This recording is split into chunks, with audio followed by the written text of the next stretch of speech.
We are live, Dr. Nicole, or how do you want me to call you? First Listen, of all, Dr. Nicole is good. Pastor Dr. Nicole is Nicole, good. You know, if you went way listen, back, you could call me Nikki, but that's all right. No, I'm not. That's not the title, right? But you know, in this, I think what is more important is my CFP designation, not the reverend, not the doctor, not any of those talk about money. So I need people to understand. You can call me Nicole once you get the CFP at the end, right? well, we're going to call you Dr. Nicole because once I finish my doctorate, I'm going to have everybody calling me Dr. Whoever. I Even know the that's kids will call me Dr. Mom. As much as I'm paying for it, right. everybody just call me Dr. C, Dr. Mommy, Dr. Sharon, whatever you want to call me, just put that doctor in front. I'd Yes, appreciate it. and So I'm I'm not mad so, at you. I'm so excited that we're on today. First, I want Yes. to tell those that are coming in, we have people coming in. I'm actually streaming on 3 pages on Facebook right now. So I'm Okay. excited for those who are coming in. I am waiting for actually one of our guests. We're excited that she's coming on as well, Dr. Toni. She had a meeting and she should be logging in shortly. I'm just going to add her in, and there she goes. Let me add her in and let me. Hello. Hi, ladies. Oh, I How, like it like that. Hi, oh, Dr. y'all can see my picture. Toni. Yeah, I see. Look. Oh, how are you? I'm doing great. How are you? I'm We got some. wonderful. I'm so excited that you were able to get on. I was just explaining to our guests that because you're so multifaceted, Dr. Toni, you had about 2 or 3 different meetings today. And, I Yes. saw what happened earlier on your Facebook. And then, of course, Dr. Nicole had just posted she wasn't feeling well. And I just haven't had a long day. And I said, you know what? That is nothing but the enemy. And I don't give the enemy. Right. I said, however, it is so ironic that the things that are happening today are out of the ordinary. It Yes, They is are. ordinary that the things that have happened to the three of us happen today. And that's why I knew that definitely we are on assignment from God Amen. Amen. to people. And before we got on, Dr. Toni, I just prayed and I asked God to, word our mouths so we can be seasoned, that we can give wisdom and instruction to people. And guess what, guys? We Yes. don't know everything. We're just Yes. having a conversation. And that's why I called it Let's Talk, because I don't know everything. I'm not an expert. And although we all have different areas of expertise, we yes, don't declare to be experts in every area. right. So I Right. thought I started by first having Dr. Toni was with us last week. She agreed to come back this week. So I'm so excited that she did. If you could just give a brief introduction for those who are on for the first time with us, so you can kind of explain who you are and what you do. Sure. My full name is Tanisha Pinckney, Dr. Toni. My background is in business and criminal justice. So, as far as business, I am a forensic accountant, fraud examiner, business advisor, divorce mediator, and a number of other things. And in the criminal justice arena, I am a criminal justice expert dealing specifically with community and policing, mental health and policing, and domestic violence, sexual assault. So those are my main areas, but as you can imagine, they branch out and overlap into other things. So I appreciate you saying that we're not experts in everything. Some of the things that we might not be expert in, but from working with clients, we've gotten to have a lot of experience, and also our observations help us help others. So I'm just glad to be here with you all. Thank you. And so, Dr. Nicole, we were just talking before we went on live. Dr. Toni had agreed to come back this week, and I had posted the information on social media. And Dr. Nicole said, hold up, I need to be a part of this conversation. Is it okay? And I said, wait a minute, hold up. You want to be a part of the conversation? And of course, I immediately said it was fine. I had to kind of finagle and move some things around, but I wanted you to have an opportunity to introduce yourself, Dr. Nicole. Yes. First of all, thank you so much because I surely did say poach the situation. But the chance to be with Dr. Toni and to you with you was too good of an opportunity to miss. But for those of you that don't know me, my name is Reverend Dr. Nicole Simpson, and I am a financial planner for 29 years in the securities industry, CFP, certified financial planner, 19 of those years. I am Series 763, 65, life and health license as well. I also deal with, in terms of expertise, sexual traumatization and prison life after incarceration. And so, and then my master's honors thesis was on African Americans and the economy. So when we start talking about Black people and business and money, that's one of the things that if we get the foundation of that together, then we can advance as a collective culture in the community. So those are my areas of expertise. But I think Dr. Toni said it most appropriately, that when you've done what it is that we do for such a long time, and it's a privilege. Because I don't know if you did or not, Dr. Toni. I look back and I was like, oh my God, we worked together. But it was over 10 years ago. So just be doing what it is that we do to this day. Well, that is definitely to God be all the glory. So that is what we do, and that is what I do, and it is just a privilege to be here today. Thank you so much. I hear a little feedback. So if someone has like the volume on their Facebook or something, I don't know where that sound feedback is coming from, but I'm excited. One, because we are all African American women. And It's ironic that it would happen the way that it's happening now, because, of course, of the stereotypes that women can't work together, women can't get things accomplished. And not only are we African American women, but I have 2 doctors, earned doctors, on with me. And I will be a doctor in probably about 2-3 months. And so I'm just really excited about that, because, of course, with doctors being only the top 2% of the United States of America or the world at large, I don't really know the statistic. I'm just glad to be in the number, and I'm glad to be in the number with these women. So we're going to get started. There were a few questions that came through, and I know this is Dr. Toni's expertise in her area. She mentioned it last week on the live where we were going into trademarks and copyrights. And so a question came through just to try to get information on trademarks and copyrights. And so if you can kind of spearhead us into that conversation, Dr. Toni. Sure. First, the reason why you want to either consider copyright, trademark, or patents is to protect your what we call intellectual property. So it's ideas that you've had that have now been manifested in a way where either it's written or music or something like that, which would be copyright, or you have a slogan or a phrase or a program idea or a business title or something like that that you don't want people to use, that you're using in a number of different ways, and you want to trademark that so it becomes representative of your brand. Or a patent, which is intellectual property that you've now created some type of innovation. So that might be you created a belt, or you created some type of makeup, but you made it in a new way, either by disruptive innovation, which is taking an old product and improving it and making it new, or by creating a fresh idea of your own. So the main thing is to know why you need one. But I find a lot in the Black community don't really realize it. And I'm practicing what I preach, because I Am More is trademarked. It's trademarked in 2 different ways. So as soon as I began using it and I realized that this was a part of my brand, I went and had it trademarked. Now, some people think you need a trademark attorney. I do suggest one, but you can start the process without one. There are plenty of people that can help you do it. The process is very straightforward. It is about $300 to $400.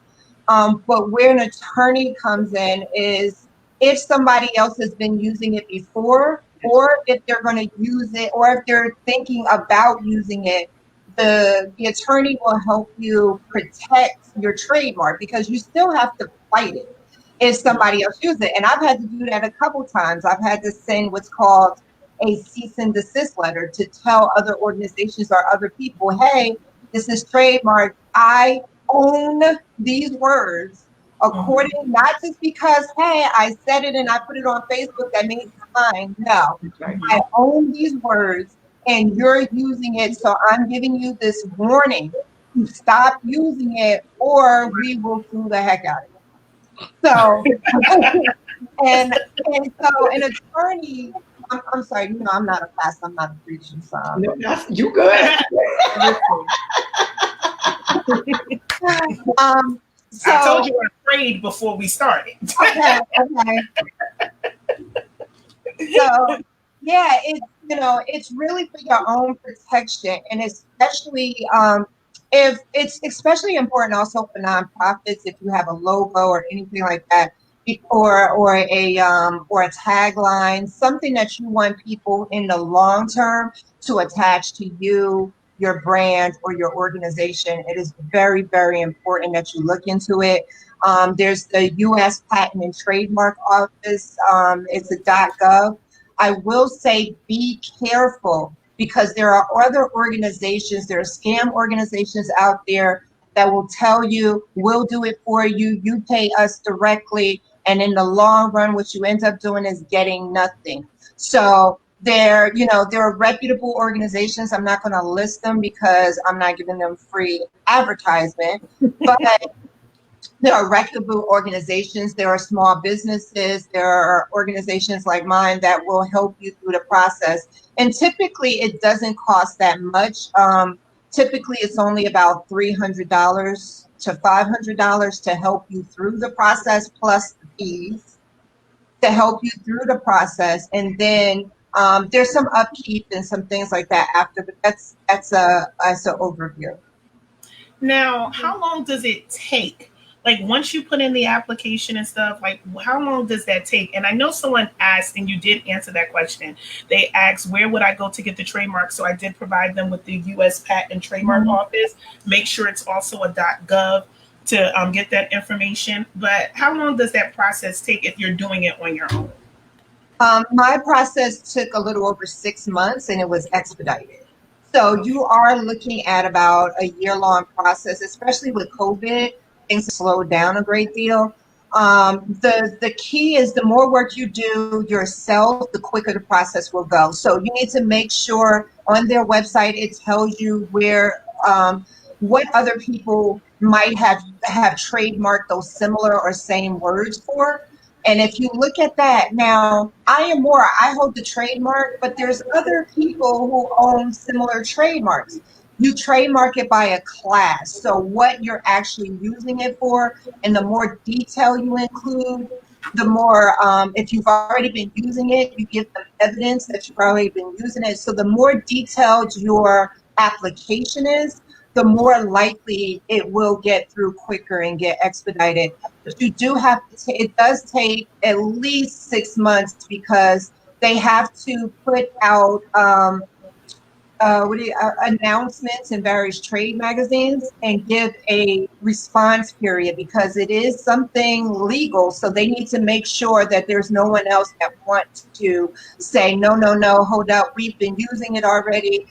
Even though we don't have a trademark or copywritten, then we definitely still want to use that and we want to challenge the fact that you want to use it. So there's things that can prolong it, but for the most part, you're looking at about 6 to 9 months.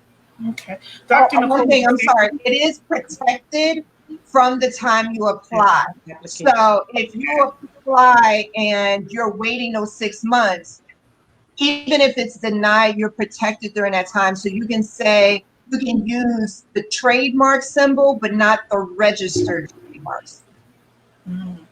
So we noticed that Dr. Nicole has her name, I guess, I see it's registered, correct? Yes. Yeah. I don't have all our readers. No. So have you gone through that process yourself? Because, I know you do a lot of things as well. So it varies, and I think Dr. Toni just laid it out accurately and with great detail. When you are a CFP, the CFP organization is registered. And so as a practitioner, I have a responsibility. So if I put out CFP without that R or TM, then they will, bring it back to me that once someone else registers or, has the legal right to it, even if you are given access, as I am as a CFP practitioner, I have a responsibility to identify it consistently with that logo that is identified or the word or the verbiage that they have. Okay. Yeah. So the next question that came through was, what is the difference between an LLC and an incorporation? And more specifically, the person wanted to know which one would you recommend for a nonprofit? Okay, well, I will jump on the LLC and the incorporation. LLC is a limited liability corporation, and what it does is sort of gives arm's length level of responsibility between you and the business in which you are operating under, so that if there were any level of personal liability that would happen in, for an example, a lawsuit or something of that nature, you have some level of protection from your personal assets, where the only thing that would be under contention would be that that's a part of the LLC. So if anyone has multiple businesses, there may be one arm of their business that is subjected to that level of lawsuit or something of that nature. A corporation has a different structure in that it has a board that is established. There is where it stands completely alone. Limited liability still gives you some level of liability, but a corporation stands alone. So you may have what be maybe deemed as a C corp or an S corp. A C corp is a pass through to the owner, and a major corporation has a set-aside board. And again, that offers you a level of protection as well. What's the best for an individual is based off of your business structure. But if someone has a nonprofit organization, they're not looking to establish an S corp or LLC. They may be looking to establish an association or something that's more befitting for a nonprofit organization. And so they should be very conscious of nonprofits versus for-profit. And so when you start getting into the nonprofit versus an LLC or a corporation, the distinction is whether or not you want to make money or if you're providing a service in some capacity. And so for a nonprofit organization, you may want to go with an association or an incorporation. Not necessarily, it's not an LLC or it's not an C Corp or it's not an S Corp. Okay. Before I'm wondering if somebody's phone is next to their microphone because I hear feedback a little bit. And actually last week, Dr. Toni had to tell me to move my phone from near the mic because she heard feedback. So I just want to make sure you just need to have a little distance between the two so there's no feedback, but I do hear that. I left my phone in the other room. I do have my iPad, but it's on mute. It's always down. Well, sometimes the signal does interfere with it. Yeah. So if I can, she's absolutely right. If I can just add a few things to that. As she said, the LLC, Dr. Nicole was right, the LLC does give you limited protections, limited to the money that you've invested in the business and the assets that you put in the business. Now, what's important is a LLC does not protect you from being sued as an owner or an individual for anything like malpractice, for giving incorrect information, incorrect work product. So for LLC, I definitely strongly suggest that you get business insurance. Absolutely. It's very inexpensive. You can get like $1 million worth of coverage for like $60, $70 a month. Some are cheaper. The one I use is about $70 a month, and it also covers if things get lost, if a client falls on property. It really kind of is a umbrella type of coverage, so it covers a bunch of different things. So it's not easy for people to get that money because it is a limited liability corporation. But at least if I should make a mistake in any way, or someone feels as though I've made a mistake and they want to sue me, I could settle and use the the insurance. Otherwise, they would be able to come after my personal assets because I am the individual who did the work. So even if you have an LLC and you have employees, make sure that your insurance covers that. And also, for a nonprofit, technically, depending on the state, but in most states, a nonprofit doesn't necessarily have to incorporate. That's where you get grassroots organizations where they're just a group of people who are not really looking to have an entity. They're just looking to do the work and maybe raise funds. We're incorporating or having an association, as Dr. Nicole said, and there's other forms that you can have. The reason why those could be important is if you're filing for a 501c3 or 501c4 status, then it's especially important for the IRS that you file those as a corporation and then do the 990 and the associated reports. Thank you.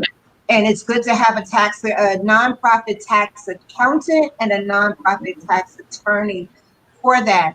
Now, I do want to say that nonprofits can raise money over and above. So while they're not called profit, you can, as a nonprofit, have what's called surplus. So you can earn extra money. You can pay your people. Some people think that nonprofit means what goes in has to automatically come out. You can invest in other nonprofits. There are a lot that could benefit you from having that established incorporation or association or what have you. So just keep that in mind when you're looking at for-profit versus nonprofit. It doesn't mean you're not getting extra money. It just means you have to use it in a very limited way, and it has to go toward nonprofit activities. For instance, you can't take it and then invest in something that is going to earn income. That would have to be tax separate. I wanted to touch on, because you guys mentioned it because we know all three of us, well, no, Dr. Toni is from New Jersey, but right now she's in Massachusetts. But in New Jersey, to register and get an LLC is only $125. Right. And it's less if it's a nonprofit. Yeah. However, people are getting the LLC, but then they're not taking it a step further and getting the business insurance. So there are people who are running hair salons, or they're buying chairs, or they're makeup artists and they're LLC, but they don't realize it. And I mean, I don't get a perm anymore, but you can burn somebody here with a perm and they say, hold up, you put my hair out and I'm going to sue. And because your LLC, like I said, is limited liability. However, because you don't have that business insurance, that's not going to cover you if that person is trying to come for your personal assets. Is that what I'm hearing? That's true. That's very much correct, because you're the one doing the work. So think of it this way: the LLC protects the organization. So in other words, if you were doing it on your own, they can come after whatever concerning the company. So the LLC protects the organization and the work that the organization does. But if you do something personally that could be seen as negligent or what have you, they can sue and come after you on a personal level. So your assets and all of that, your house, your cars, whatever, can all be attached. So they would be suing you and your LLC. So go ahead. I think it's important to hone in on the negligence aspect of it, because that's really where the LLC may not protect you as much. So as someone that's in the financial planning industry, we are not able to have an LLC. Like everything, because of our personal, advice that's on the line, we are only able to design our business as sole proprietors. So we cannot separate ourselves from the business and or advice that it is that we give to individuals. So it is very important to understand your culpability in something when dealing with an LLC, and that I think is very important to know. Wow. And that's why. And that's exactly why when we came on, it's letting people know that the advice that we're giving it's check with, as y'all heard me mention, check with your tax accountant. You need these, because we're giving you information based on our knowledge and understanding, not about your specific case. Exactly. So that's why we're saying you need these things and we have these things. So you can't go ahead and say, hey, you told me to, and I'm suing you. So we gave the proper disclaimers in the beginning. And those are some of the things you should think about if you're a coach, if you're a life coach, give those disclaimers to say, I am giving you advice versus based on the information you give me. It is not, I am not taking accountability for it. It is up to you to vet this information, consider your tax and legal implications, and then make a qualified decision. So things like a disclaimer, talk to your insurance company. They have some of them already written where you could just go ahead and change and put your logo on it, and you don't have to worry about that. That's really good, because I think people see disclaimers and don't understand exactly what they're really for. They're for your protection, but also making sure too that you have an understanding of, if you're offering advice or if you're giving information, that you're honest in saying, hey, check with this and that and other. What I find though is, and I had this conversation before this live with my own financial advisor, I said it's so unfortunate because a lot of people won't even invest in having a good, business accountant, someone who can help you kind of get things of that nature. People are still doing their taxes at H&R Block. And I'm not saying there's anything wrong with that. If that's what you want to do, that's fine. But if you are building wealth and you have a business, you really should, and especially if you are self-employed, you really need to connect with an accountant who can assist you in making sure that your stuff is together, that you have a relationship with, that you provide some consistency with, instead of kind of doing these quick things or whatever, but to really establish a relationship with someone who can assist you in your money management. Dr. Nicole? Yeah, let me explain on that, because from a financial advisor perspective, you are totally culpable for what it is that you say. When I can't use the protection mechanism of an LLC or something of that nature. It is my responsibility to stand by what it is that I'm advising you. So where my level of responsibility comes in is under the rules of know your client. And so now knowing your client, the advice that I give to you, the client is able to look at. Now my responsibility is to disclose all of the risks and all, and things of that nature. Now I can't be held liable for the market going up or down, especially predicated upon, varied circumstances. I mean, COVID-19 or, just the way that the government is being managed or the economy where it stands overall. But I'm talking to you, and I sit down and we put together a sound financial strategy based off of what your goals, your objectives, and your needs are. And then I go and put you in something that is an inappropriate plan for you, what your goals and your objectives are. Then I become personally responsible for that. So a perfect example is, let's just say I'm a senior that is 80 years old, right? For me to put an 80-year-old senior and take 70% of their money and put it into an annuity is negligent on my part, because what it does is it ties up the senior's money. But I sold it saying, well, you're going to get some level of income as a result of this.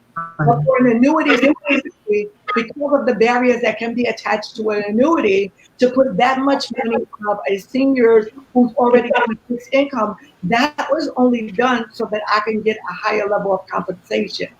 And so you cannot separate yourself in the financial management industry, financial planning industry, or financial advisor, however they determine it, even if they're a financial manager, advisor, CFP, you can't separate yourself from the advice that you give with some level of disconnect or saying that liability is not attached to it. It absolutely is. It's one of the things about this industry, which is one of the reasons why you should use an advisor, because you're connected to them. They have a fiduciary responsibility. There's a vested interest that they have in ensuring that your goals and your objectives are being met, and that the partnership in you acquiring wealth. And that's where, we need to look for you acquiring wealth. Now, from a financial advisor's perspective, we have accountability mechanisms. We have compliance that we have to, that we have to ensure that we meet the standards of compliance. We also have to, make sure that we meet SEC regulations and FINRA regulations. But when you're a CFP, which makes you more elitist, and that's where the expertise comes in, we have a higher standard that is even more where it takes integrity and morality and ethical ethics into it, which means we're in the same industry, we can do the same level of business, but ethically speaking, is this the right thing to do for this person in their circumstances?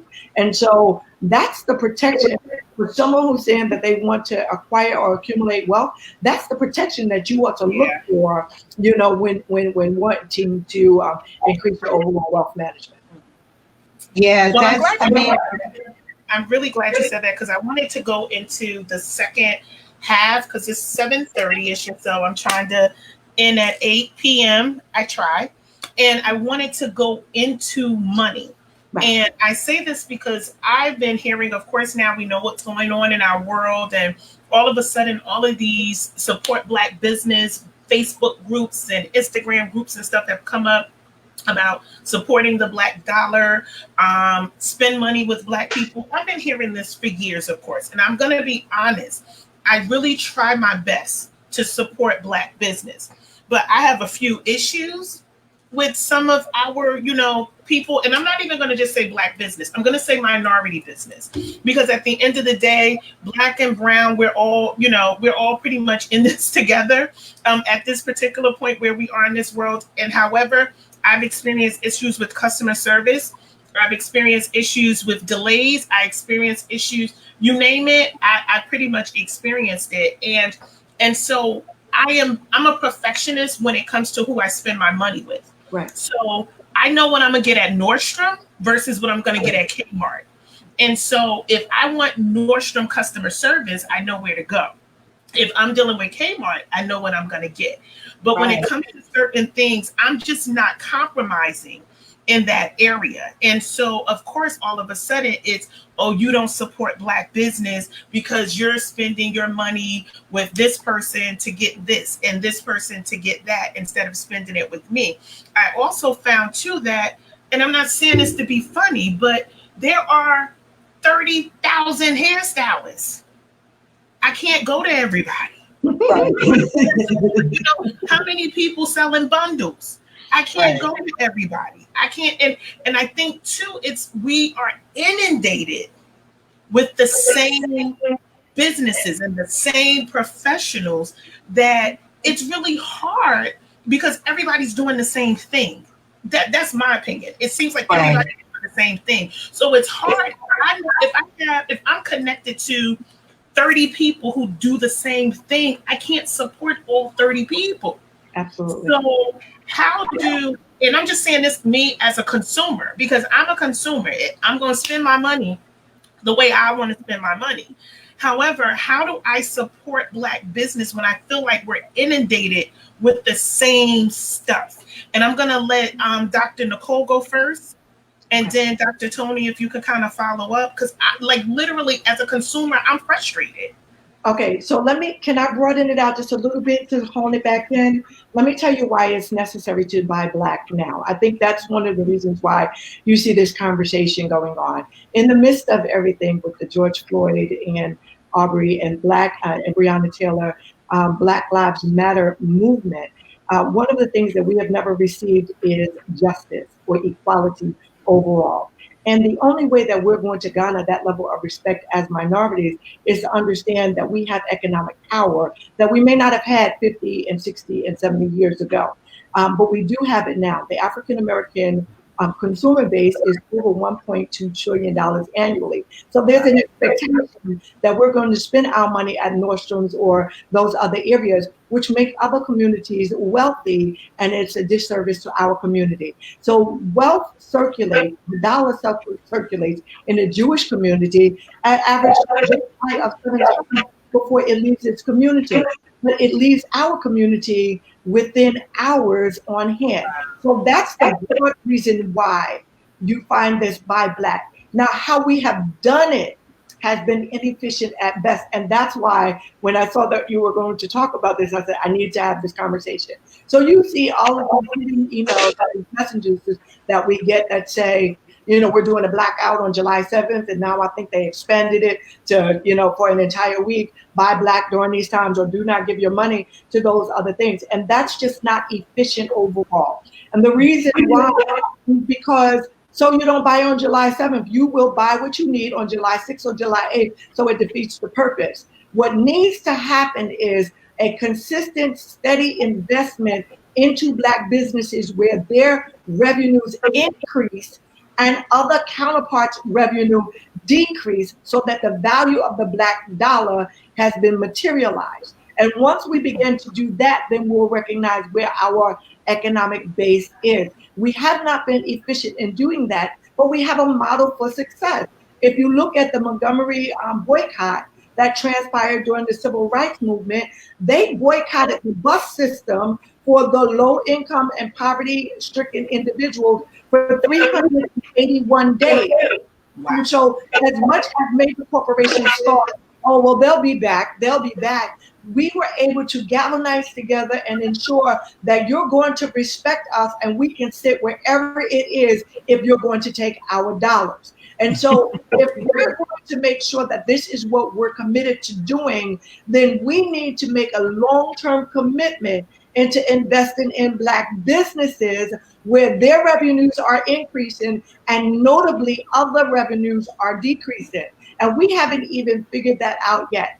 I will say that there is an initiative. So everyone is, posting these things, boycott Wendy's, boycott, Chick-fil-A and things of that nature without understanding franchises. Well, if it's a black-owned franchise, then what you're doing is you're devastating the economy of the black business owner that you say you don't want to hurt. Now, if everyone channeled their resources to the black-owned franchise, and not changing your pattern, but maybe you have to drive 5 or 10 extra miles, then you're saying something because you're showing that your dollar is going toward, something that can advance your community at large. The thing that we need to understand is that the whole level of respect that we have is rooted and grounded in economics, and we need to build that power base a little more effectively than we've been able to do in the past. But we must be committed, and that's where we may not have been the most efficient as individuals. So that when you're saying, and I appreciate what you said, Shaman. We actually talked about this yesterday. I appreciate what you're saying about, the quality of service.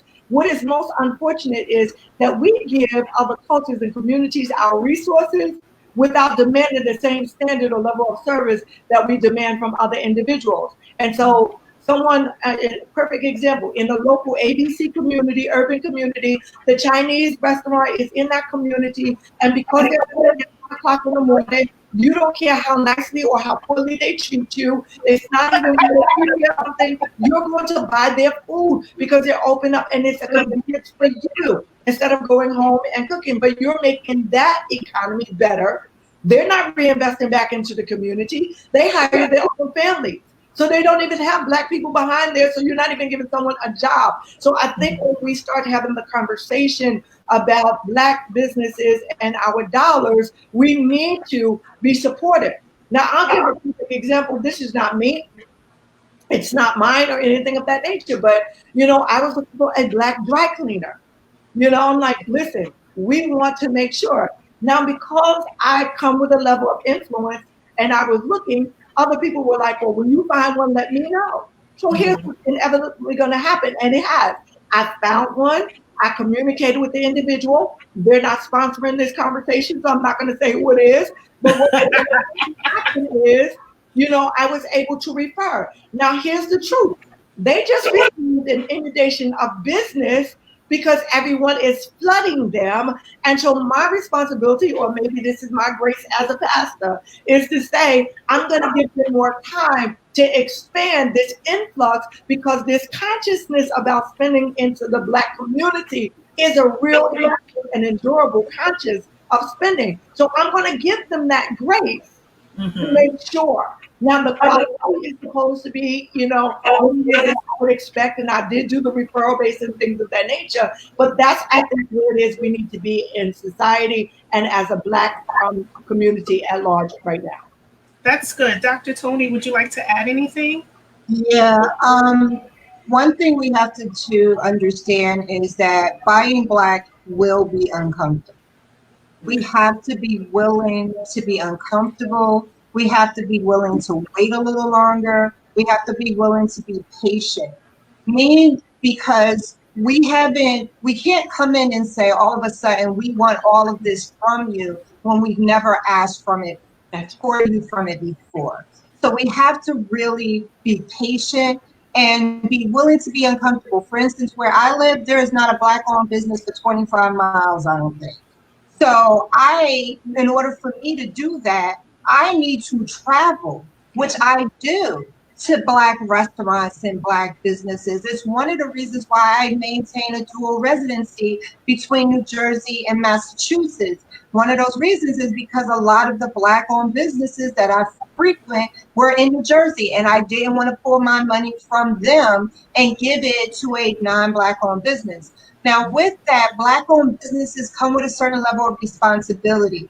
You need to go and figure out how to establish yourself as a official minority-owned business or an official woman-owned business. If you're a Black woman, do both. What does that do? That opens you up to grants as a business. Yes, business can get grants, not just nonprofits. It opens you up to businesses. It opens, grants. It opens you up to specific loans that might have lower interest rates or longer payback periods. But one thing it also opens you up to is corporate contracts and government contracts when they're looking specifically for Black or minority-owned businesses. So buying Black should be included with buying smart. You do not spend your money there just because they are Black. Yeah. Your money is Black money, and your money is Black power. So that's something that you have to think about too. If you're going to give your money to an organization just because they're Black and they're not doing what they're supposed to do, you're not being a good steward over your money. So the other thing I did want to add is also the importance of diversity in a Black-owned business. We sometimes think Black-owned means it has to be 100% Black run. Even though that looks so great and it brings us such a source of pride, the same reason why I teach diversity to predominantly white organizations is the same reason why I teach it to predominantly Black organizations. Diversity brings innovation. It brings ideas. It brings partnerships. It brings power because you're getting the perspective and the experiences of people from diverse groups. So buying Black owned might mean that the owner is Black, but everybody who's running it might not look that way. So don't turn your nose up at an organization because I've even seen this, you were talking about hair salons. I've seen this with hair salons. Why she got that white girl working in here? Why she got that Chinese girl working in here? Like, first of all, girl not even Chinese. All right. So we look and we say, why are those other people if this is supposed to be Black owned? No, that's good business sense. Yes, you might want Black people in the organization, but you hire what's best for the organization, and you do the same thing when you're spending your money. Choose wisely. And if you can't find a Black-owned organization during our blackout period, save it. If you think about using your money and you say, oh, I don't want to go to Chick-fil-A today, it's okay to not eat a sandwich and put that $5, well, Chick-fil-A, $20 in your bag and hold it. It's okay. It's really like we think we're consumers as a race. We're not savers. We're not builders. And that's not because, and when I say as a race, I'm talking about Black Americans specifically, not Africans as a whole, because Africans are very diverse and very money and asset oriented. But in our Black community, we have been taught to buy. So when we talk about Nordstrom's, we don't go to Nordstrom because they have what we want. We go to Nordstrom because they have a name brand that we want to show people. So you have to start to buying smart and buy what you like, even if it doesn't have the name brand. So I have a $20 purse that I absolutely love. And I love it more than my $600 Coach bag. Thank you. All right. And it's not because it was $20, but because it's unique. And it wasn't bought from a Black-owned business, but it was bought from a minority-owned business. So sometimes we're going to have to change and say, oh, just because it doesn't have that expensive logo on it, which is about 90% of why you're paying for that anyway. 90% of your money is just going for the ability to say that it is that name. So it's okay. So we're going to have to be, like I said, willing to be uncomfortable and willing to stick up for what we have rather than just saying I'm looking for a label and I'm looking for a Black person that's going to replace what I was getting from the white person. That is not good money and that's not good business. So I just want to add right there because you mentioned something earlier. I believe Dr. Nicole mentioned this that I kind of wanted to pull out because I saw too that Facebook meme that said don't support. It was a whole list of like fast food restaurants, right? All of these places not to support. And of course, with franchising, as was mentioned, there are a lot of franchise owners. There are a lot of Black people who own Wendy's, who own a Wendy's. It's a lot of Black people who own a Chick-fil-A.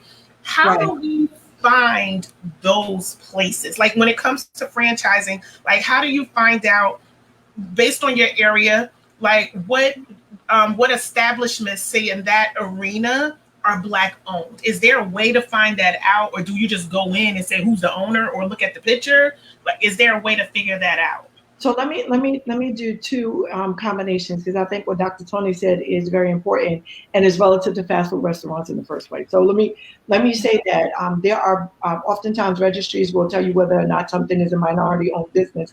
So you want to see if there's a Black-owned business registry that is in your local community. You may want to get connected to the local chamber of commerce to see because oftentimes they will associate with that and let you know. You can go inside an establishment and say who is the owner. So perfect example, living in the state of New Jersey, the Roadhouse, well, I won't say the name of it. One company in particular, which is a major franchise on Route 22, is Black owned. I would have never imagined it, but I went in and was able to engage with the owner. And so you sort of make a note of who it is that. So if they don't have a Black owned registry or anything of that nature, that's how you'll be able to find out. I would go through the Chamber of Commerce, and just sort of do due diligence in where it is I'm trying to spend my dollars. But I think that the greater important point now, especially because a lot of where our consumerism is in labels, but the other one is in food,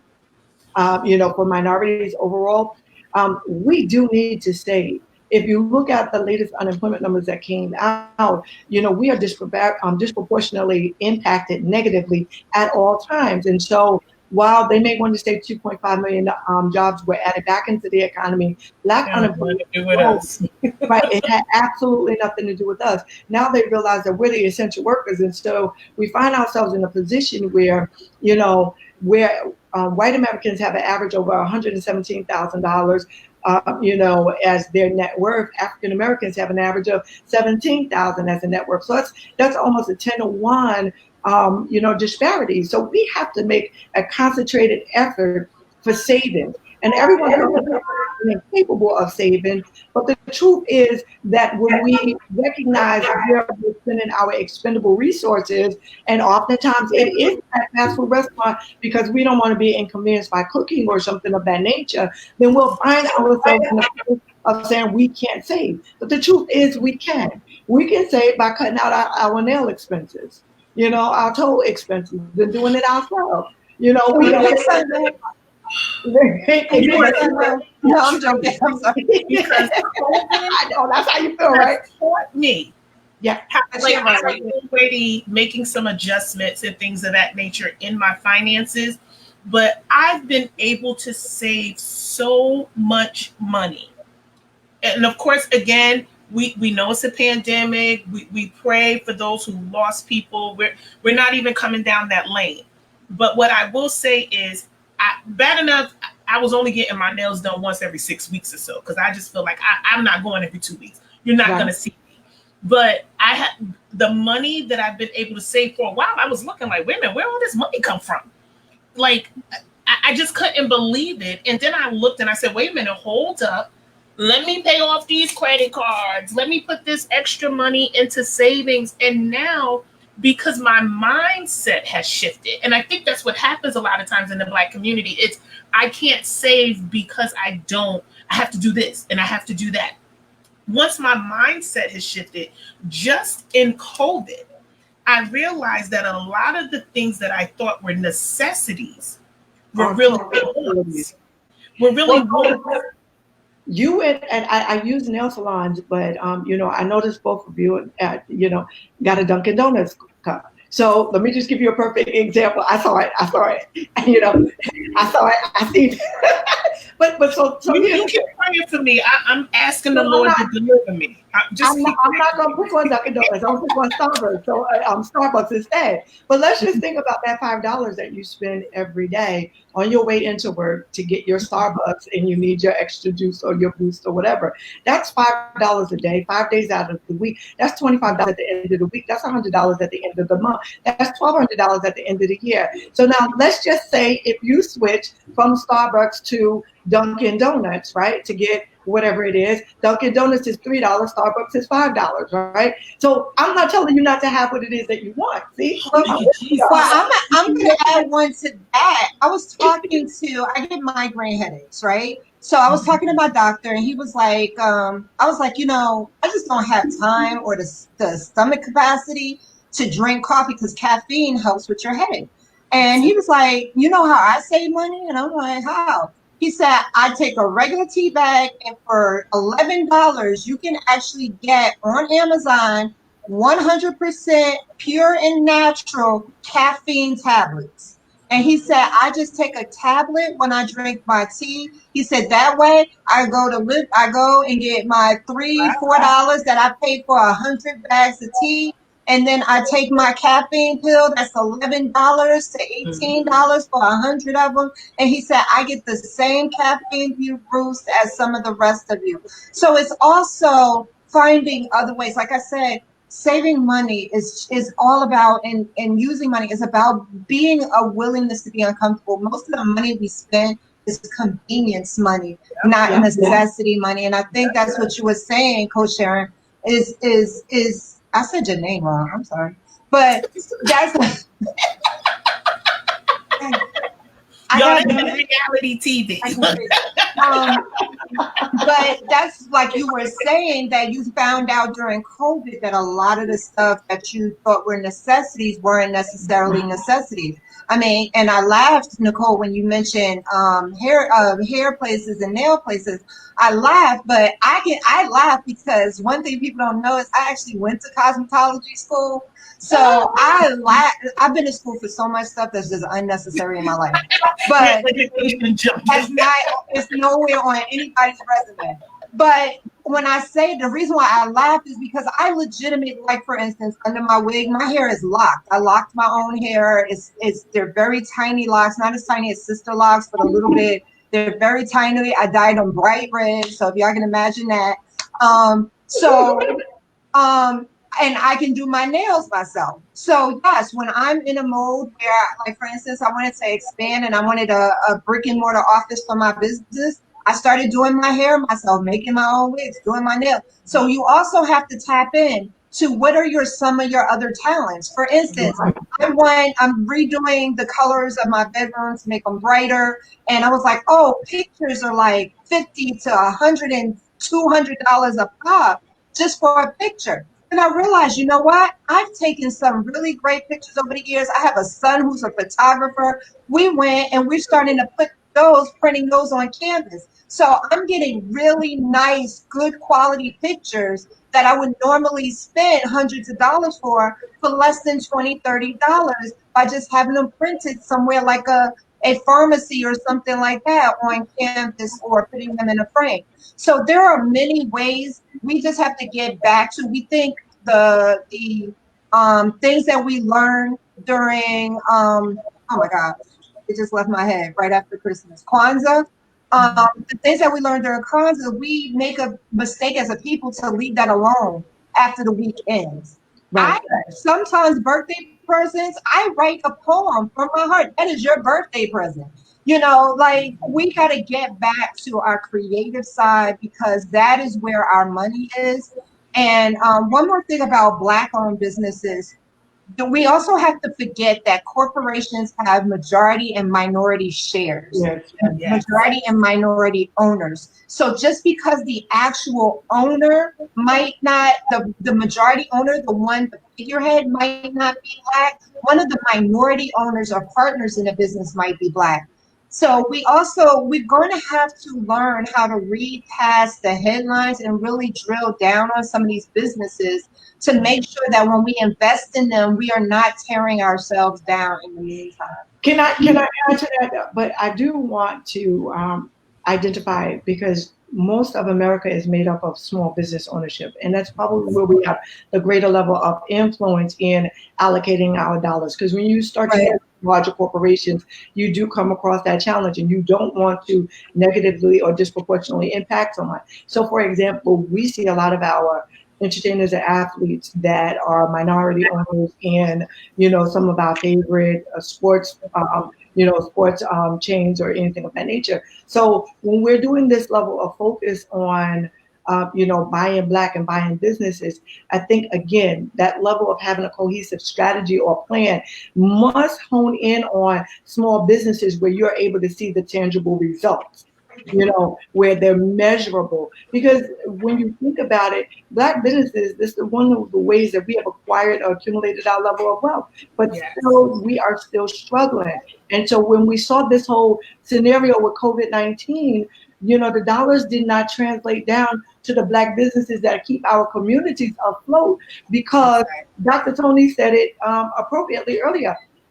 If you don't have full business structure established, you don't have relationship with banking, if you don't have the infrastructure set up, then you did not have a great opportunity of getting the PPP. And I know you dealt with that, and I you personally, I said, I don't know about everybody else, but I got mine.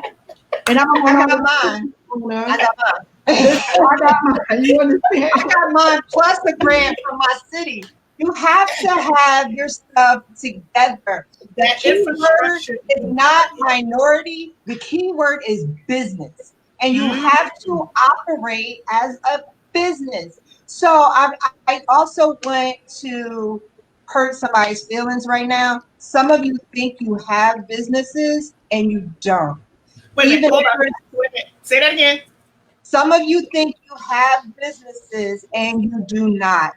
And it's in a number of different ways. Either you went and you set it up through the federal government, but not through the state, or vice versa, because it needs to be done by both. You're not filing every year like you're supposed to and paying the yearly fees. So you did it way back in 1975 and you think you have a business now and you don't. The state already closed it down. They will still take your tax money, but that doesn't mean you have a viable business. The other thing is, unfortunately, a lot of multi-level marketing companies are trying to go on and promote by saying you can own your own business as a Black-owned business, but they're not properly helping you set up. You're no different than a franchise or a subsidiary, and your money is not going to you. You're getting less than 10% of the money, and then you're asked to bring other people in. Now, as a fraud examiner, I'm happy to talk to anybody on here individually if you want, and let you know that a lot of these jewelry companies. Give examples, please. Please give examples. Yeah, we have jewelry companies, paparazzi, we have nutrition companies, we have all kinds of companies that are out here. If a company is saying that you need to bring people in order for you to earn money, it is what's called a Ponzi scheme. It is what's called a pyramid scheme. They are basically telling you that it's not about the product that you're supposedly selling. It's about the people that you're trying to bring in. And the way they're doing it is specifically for Black and Latinos. And we're the most vulnerable, Victimized. gullible. Yeah, because they know that we're so hungry to, number one, earn money and then to spend money on our own people, that Yeah. they promote that and they let a couple of us get to the top just Thank so we can then say, oh, look what that person has. But Wow. nothing is free. You pay taxes on that car that you get, you pay fees, and you have probably lost a lot of friends and family members along the way. And what you end up with is a garage or a car full of product that you can't sell. And because your stuff wasn't done correctly and they didn't tell you you needed an accountant and everything else, you can't even write off that stuff. So we need to, as a Black community, really educate ourselves on what That's a business good. is and what it's supposed to look like. And I know some people gonna hate me on that. I lose friends every week on my page because I really go in on these multi-level marketing companies. There is a place for it. Like for instance, gyms use multi-level marketing. That's okay because it's a service plus bringing in people. So I'm not saying they're all bad, but the ones that you see pushing on Facebook, bingo, and all that other stuff, those, I'm sorry, but you just might be. I'm not going to say you are, but the high likelihood is that you're involved in a scam. But because the money is coming in and you're not really counting what you're investing versus what you're getting in and seeing that you're not really getting a profit, because sometimes we'll pay $100 and then we get $50 back. We're like, I made $50. No, sweetie, you lost it. Exactly. So, I just wanted to throw that in there. I'm sorry, but No, I'm glad you had did. to interrupt and throw that in there about our businesses. No, I'm really glad you did. And actually, someone wrote in the chat for anyone who's looking to find where Black owned businesses are, there's an app called Melon Enterprise. It was created by a Black woman. Her name is Michelle Paul. And it helps you find Black owned businesses in your area. So, of course, the Black owned business would, of course, need to register with the app or with the Melon Enterprise in order to then be able for the consumer to use the app to then locate them. So if you're a business owner and you're not registered with them, Melon Enterprise is what was put in the chat. I don't know these people. I don't know anything about the app. I'm just sharing because it was already there. So I'm not endorsing. I'm just providing the information that was already put out there in regards to finding a Black owned business in your area. My last point is because it is 8:02. And I do know that Dr. Nicole, she does something on Monday nights as well. So I'm glad again that you were able to sit in and have a chat with us. And we know there are going to be more chats, whether it's us or anyone else. I know we all do our individual things. We're doing this collectively about the Black dollar. But what I wanted to talk about is Black Wall Street. And I say that because I just want to close with that because, of course, now all of a sudden, all of these pictures are going by and floating by to my ear because they burnt it down and we had this and we had that. But what's so disheartening to me is that our ancestors knew the importance of building and coming together in unity. And I don't know what's happened in the Black community to make us not trust each other anymore in that way. Because there has to be a level of trust. So I just wanted, and I'll let you start with that, Dr. Nicole, as to how do we get back to that level of trust where it's you not only just giving you my money as a consumer, but let's build wealth together as a community. Okay, so I do want to put in its proper perspective what Black Wall Street was. And the reason why people see all of the pictures is because May 31st was 99 years Black Wall Street was destroyed. And so it burned into June 1st. And so that's why it's fresh in people's head or what have you. But Black Wall Street was because Tulsa, Oklahoma created this space for Black people because they did not want Black America to integrate outside or integrate within white society. So they pigeonholed Black people into I believe it's approximately 10 block radius. And so minorities, Jewish and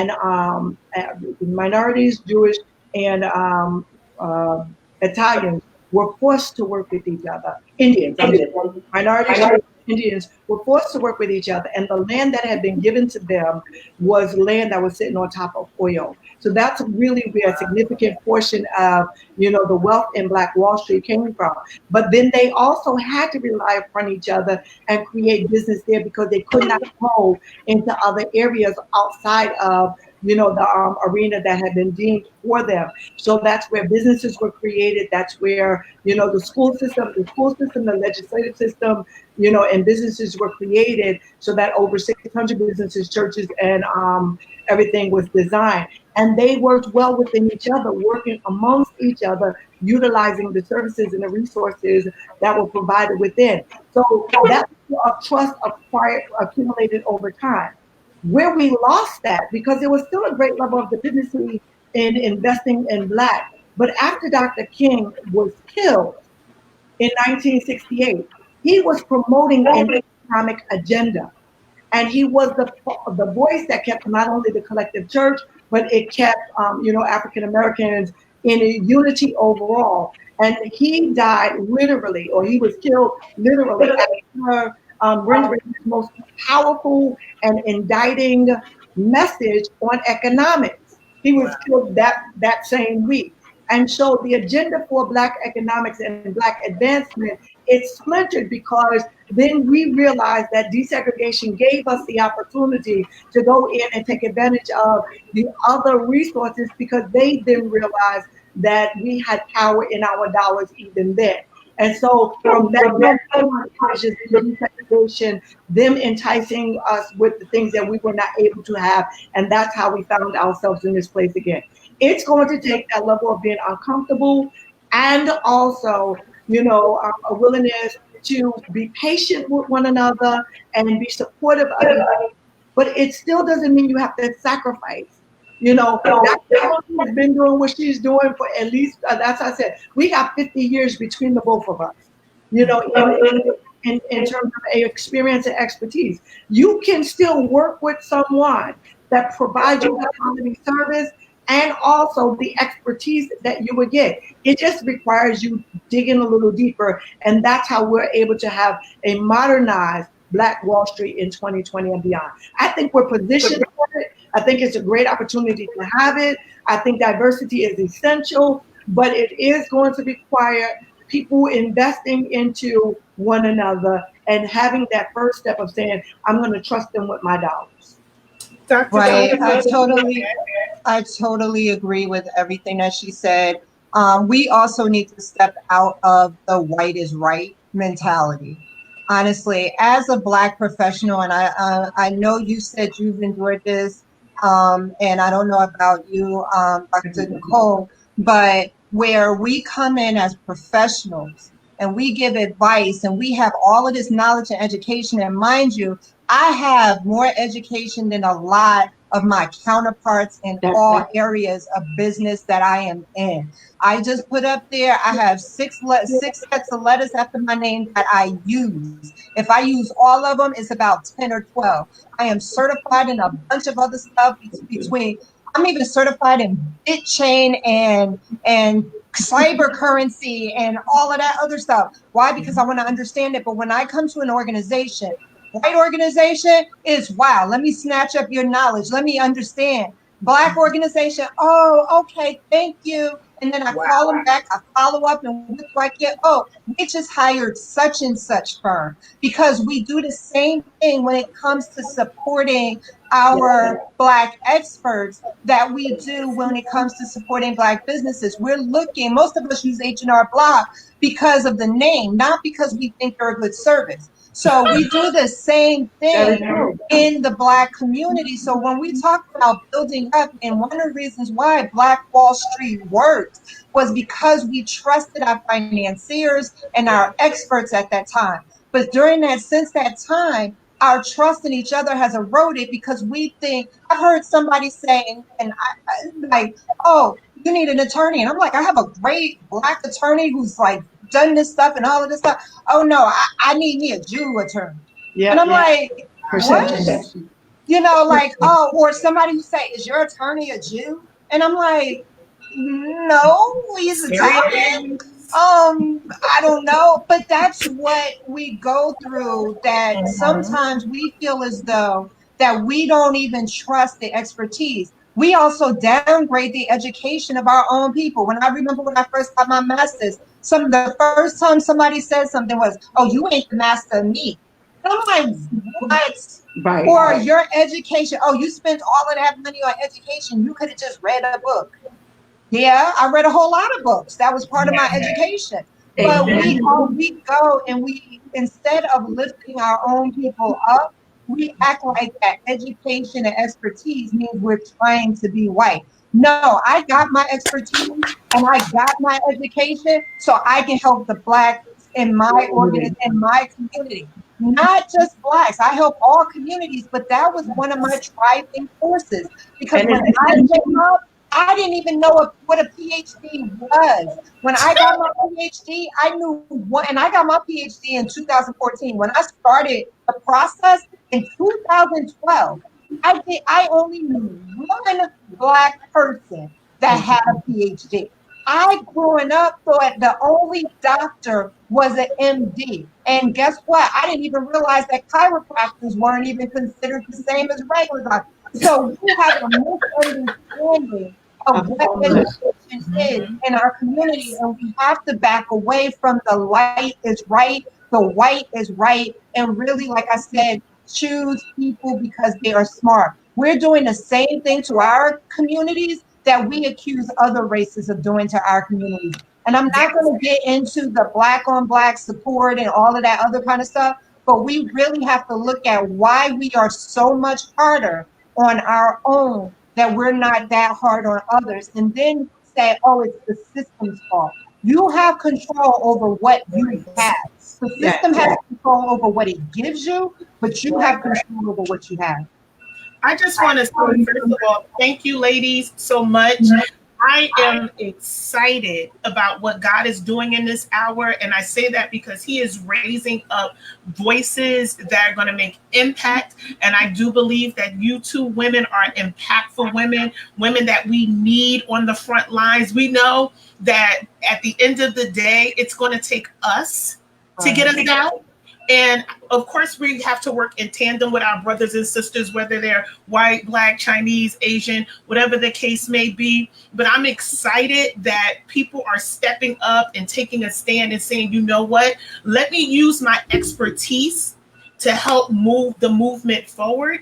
I also wanted to introduce next week. I am so excited about who I'm going to have on next week. I'm going to share the flyer. This is my first time you guys sharing a flyer, so hold on. So next I gotta go. I got prayer. No problem. It was so great. We'll talk. Yeah. So next week I am doing Let's Talk White Privilege and Racism. I have Dr. Adrian Isakovic, and I also have Chris Potts. They're going to come on. As you can see from the flyer, no, they don't look like us. But if we're really going to talk racism, if we're going to talk about white privilege, we need to talk about it with people who actually are living through it and who are going through it, but who also support us. So again, next week, I'm going to be here the same time at 7 p.m. And I'm going to talk about white privilege and racism. And I'm going to talk about that with people who don't look like us, because I want to hear their perspective. I want to hear where they're coming from. And as Dr. Toni mentioned earlier, there's diversity across. We need to make sure that we're not just talking to us, that we're talking to people who don't look like us, so we can hear their perspective, so we can hear what's going on with them. Let's hear how they're dealing with this on their jobs, how they're dealing with this in their communities, because there's some undue hardship for people who are white, who support Black Lives Matter. And so I just wanted to introduce that for next week. If you're not doing anything, come on. Again, Dr. Adrian Isakovic. We're also going to have Chris Potts. They're not even from the East Coast. They're over way yonder, I believe, in Missouri. So again, depending on where you live in the United States, the cultures are different. What's going on in this movement is different. So I'm inviting you to come back and hear us next week at 7 o'clock. I want to say thank you, Dr. Toni, so much for your time. Thank you for your expertise. You guys, I'm excited about what God is doing, the resources that he's providing to us in this hour. So I don't want you to miss it. Again, I'm looking forward to seeing everyone next week. Thank you, Dr. Toni. She did 2 You're weeks. welcome. Thank you. I appreciate I'm you. excited I said I appreciate you, but sis, I love you, and you're doing such amazing work. And I just feel privileged to watch you grow in this process and how you become such an important voice in our community. And I just want to encourage you to keep using your voice. We got to understand that not everybody's voice will sound the same or do the same.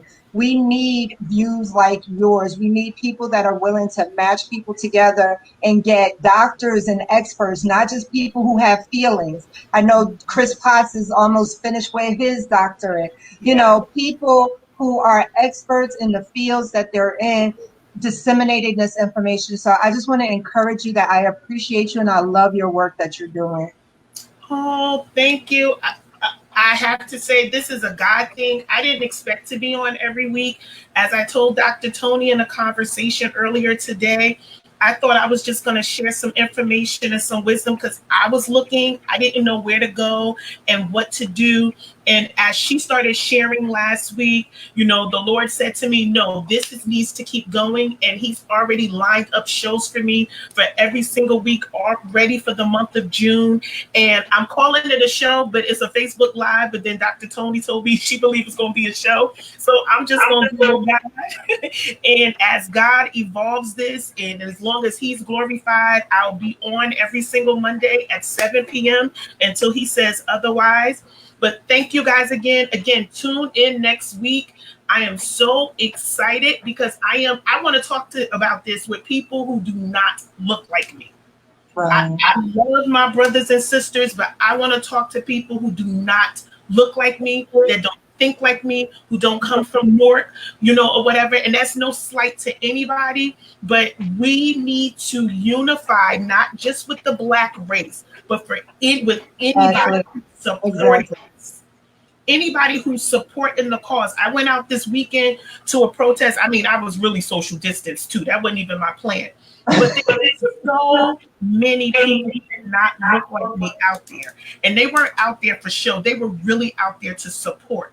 So let's not forget those who support us in what we're doing. And let's pull them in and give them a platform. Because we're asking them to help change the mindsets of people who look like them. It's great if you can do it, but it's more effective when people are in relationship with people. And I'm excited. Dr. Adrian has traveled the world. She's an expat. She's lived in Dubai and all over. So we could talk about racism, not just here in the United States, but the world abroad. And so I'm just really so excited about that. I look forward to seeing you guys next week. I'm a little over my time, but thank you guys again for tuning in. I will see you next week. God bless you and take care. Good night, everybody.